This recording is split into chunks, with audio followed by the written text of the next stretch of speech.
Hola, soy Eva Garnica, psiquiatra de Nueces para el Cerebro, y en este vídeo vengo a hablaros sobre cómo se alimentan las personas que padecen un trastorno mental grave. Para hacer este vídeo me voy a basar sobre todo en dos artículos que se publicaron en revistas de prestigio a lo largo de 2019. Son dos artículos de revisión en los que se estudiaron muchos artículos escritos previamente, en los que se medía por diferentes maneras cómo se alimentan estas personas con un trastorno mental grave.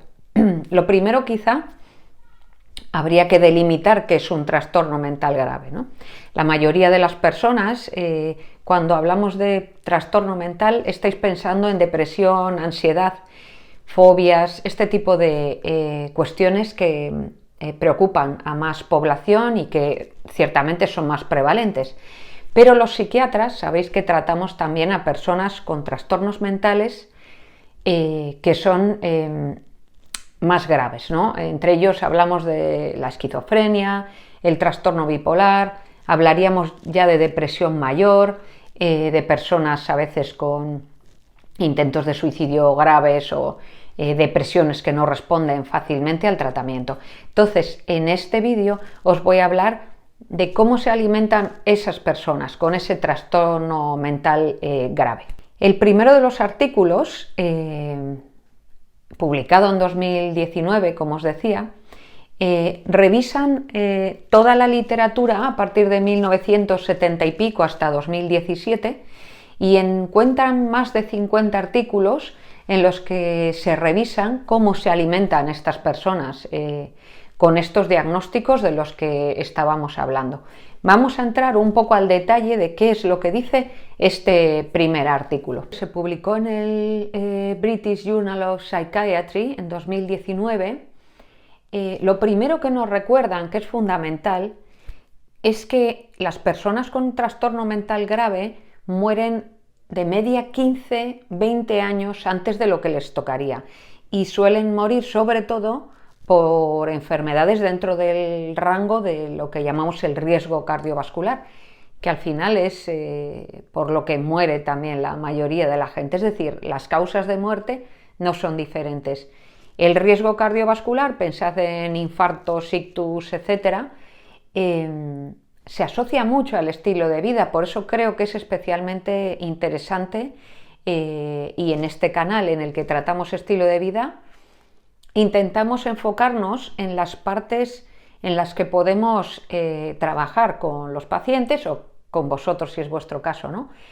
Hay cuestiones que nos vienen dadas por genética, por azar, etcétera, pero también hay una parte que es prevenible y en la que podemos trabajar. Por eso, en el caso del trastorno mental grave, sabiendo que tienen ese riesgo de fallecer antes de lo que les toca, creo que es especialmente importante que tengamos en cuenta estos aspectos. En la introducción, como os decía, del artículo, por tanto, ponen mucho énfasis en este tema que me resulta especialmente interesante haceros ver, ¿no? El enfoque que tenemos que tener en mejorar el estilo de vida de estas personas. También nos dicen, como todos sabemos, que hay tratamientos de los que usamos los psiquiatras, las psiquiatras, como los antipsicóticos, no todos, pero algunos antidepresivos, etcétera, incluso lo que llamamos eutimizantes, ¿no? El carbonato de litio, etcétera, fármacos que ayudan a personas con trastorno bipolar a encontrarse en una línea media de ánimo. Os decía que estos fármacos pueden contribuir a estos problemas de alimentación y al riesgo cardiovascular porque a veces generan mayor apetito y en consecuencia sobrepeso, incluso obesidad. Pero en este artículo también nos recuerdan que las personas con primeros episodios psicóticos, es decir, cuando se desencadena la enfermedad, ya tienen patrones dietéticos alterados y poco saludables. Por lo tanto, no solo son los fármacos los que lo producen, también a veces las personas que van a debutar con estos trastornos traen esos malos patrones alimenticios desde el principio. Una de las cosas que analizan en este estudio bueno, comparan cómo se alimentan las personas con trastorno mental grave en comparación con las personas que llamamos controles, las personas sin ese diagnóstico. Llegan a estudiar, juntando todos los artículos que revisan, más de 35.000 personas con trastorno mental grave comparadas con más de 5.000 personas controles. Entonces, por ejemplo, respecto a la cantidad, a las cantidades, analizan que en general las personas con esquizofrenia son las que más calorías consumen, aunque bueno, ya veremos en este canal y lo podéis revisar en el blog, que las calorías no tienen tanta importancia como pensábamos, ¿no? No solo es una cuestión de cantidad, también hay que ver la calidad de lo que comemos. Pero efectivamente las personas con esquizofrenia consumen mucha más cantidad de calorías. En un segundo nivel están las personas con un trastorno bipolar y en un tercer nivel estarían los controles, que son en comparación las que menos calorías consumen. También analizan, por ejemplo, la cantidad de sodio, de sal que consumen estas personas y ven que las personas con esquizofrenia consumen mucha más sal. Ya os adelanto que probablemente esa sal que consumen en exceso proviene de alimentos ultraprocesados, que ya la mayoría habréis oído hablar de qué es esto, ¿no? Son estos alimentos de la industria alimentaria, son productos más que alimentos, que no se parecen casi nada al alimento original, ¿no? Una manzana, todos sabemos lo que es, pero una caja de cereales de desayuno no sabríamos decir qué es lo que tiene, ¿no? Miras por detrás y tiene 20 ingredientes.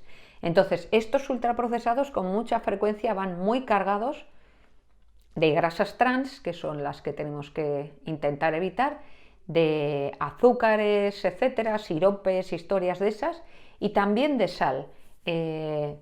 Los cereales de desayuno y cualquier alimento de estos ultraprocesados, para hacerlo con mucho sabor, lo que se suele decir muy palatable y por tanto mucho más adictivo. Hace que acabes comiendo mucho más de lo que comerías si eso hubiese sido un alimento natural. Bien, en este estudio, como os decía, nos recuerdan y revisan que las personas con un trastorno esquizofrénico también comen mucha sal. Después, en cuanto a la calidad de la alimentación, pues ¿qué es lo que demuestran? Demuestran que las personas con un trastorno mental grave tienden a comer alimentos más de comida rápida, más ultraprocesados, que es lo que os decía, y comen muchos menos vegetales, fruta, legumbres, pescado, bueno, lo que sabemos que es una dieta mejor para nuestra salud física y mental. Por lo tanto, más calorías, más ultraprocesados, que al final conlleva todo lo demás, y menos dieta saludable, dieta de grasas saludables tipo el aceite de oliva virgen extra, tipo los frutos secos que sabemos que son beneficiosos y bueno, ese tipo de dieta que es la que sabemos que bueno, también nos viene bien a nivel cerebral. También hacen hincapié en la alimentación, como os decía, de las personas con un primer episodio de psicosis. Estamos hablando de personas que son jóvenes, generalmente estamos hablando de 20 años, entre los 20 y los 30 años.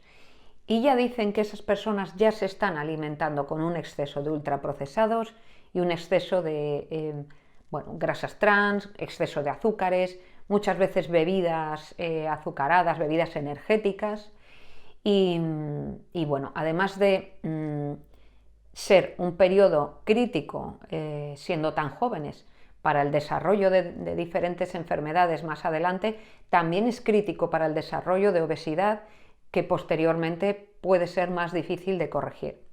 Y por último, en este estudio del que os hablaba, en esta revisión de estudios, también hacen hincapié en el tema del tabaco y en el tema del sedentarismo, que aunque es una revisión de artículos en los que se habla sobre todo de alimentación, también hacen hincapié en el mayor sedentarismo, el menor ejercicio físico de estas personas con trastorno mental grave, que como decimos en el blog y en este canal, es algo que acompaña a otros factores del estilo de vida que tenemos que tener en cuenta y tenemos que intentar mejorar en estas personas y en la sociedad en general.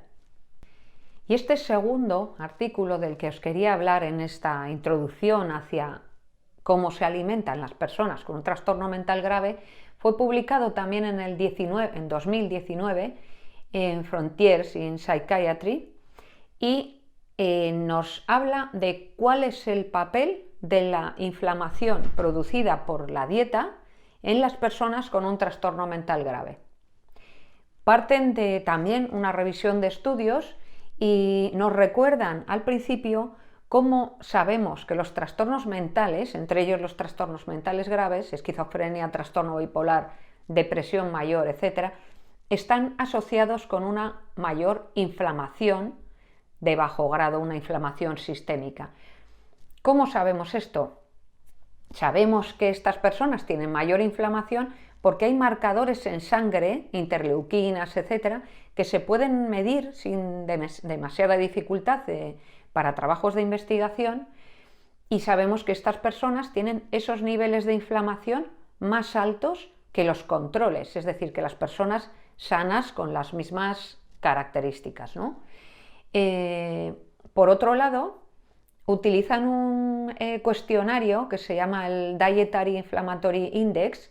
Es un cuestionario que ya tiene más de 200 publicaciones, un cuestionario de alimentos que demuestra cómo las personas que puntúan alto en ese cuestionario tienen mayor inflamación en la sangre. Entonces, sabemos que ese cuestionario refleja la inflamación que se adquiere a través, o que se provoca a través de una dieta proinflamatoria.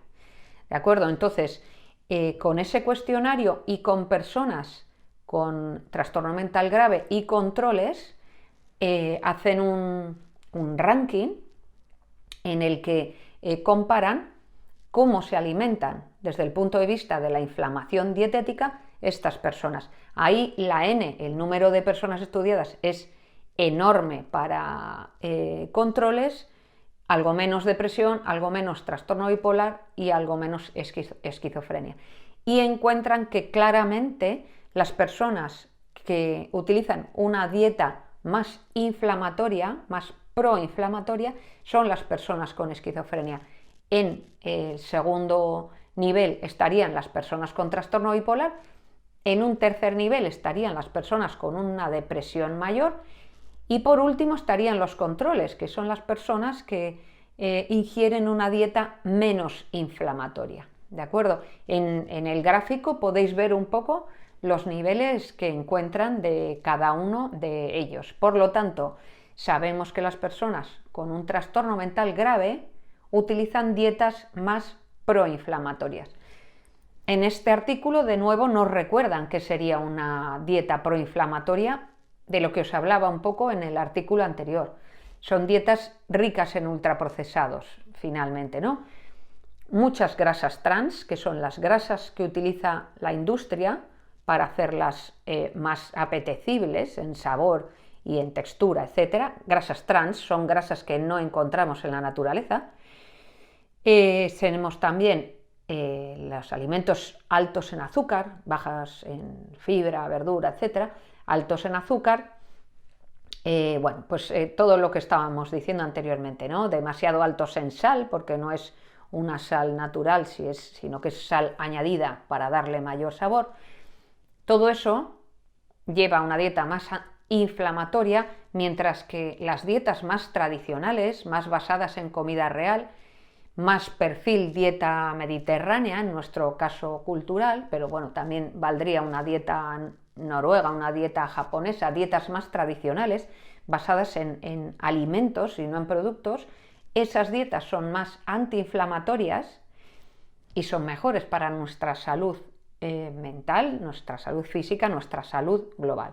Entonces, en este artículo hacen una revisión de la evidencia respecto a este cuestionario que os comentaba, pero también hacen una revisión de la evidencia que hay en depresión, trastornos psicóticos y en inflamación. y encuentran muchos artículos en los que se relacionan estos diferentes trastornos y dietas o aspectos. Hacen una revisión muy exhaustiva. Creo que podéis ver parte de este artículo en el blog si queréis entrar un poco más en detalle, y también os dejaré en las notas del episodio los links a los 2 artículos de los que estoy hablando. Como os decía, en los próximos vídeos estaremos hablando de qué es una dieta antiinflamatoria más en detalle. En este último artículo hacen alusión a varios artículos de los que me gustaría hablaros más adelante, y por tanto me gustaría que os suscribieseis al canal, que le dieseis a esa campanita que tenéis ahí debajo, y así os irán llegando los avisos de los nuevos vídeos. Y por otra parte, creo que nos ayudaría a todos también si escribís abajo sobre qué temas queréis que hable, sobre qué temas queréis que profundice, qué temas no os quedan muy claros, o bueno, que queréis que tratemos en este canal en las próximas semanas. Gracias por la atención y nos vemos en el próximo vídeo.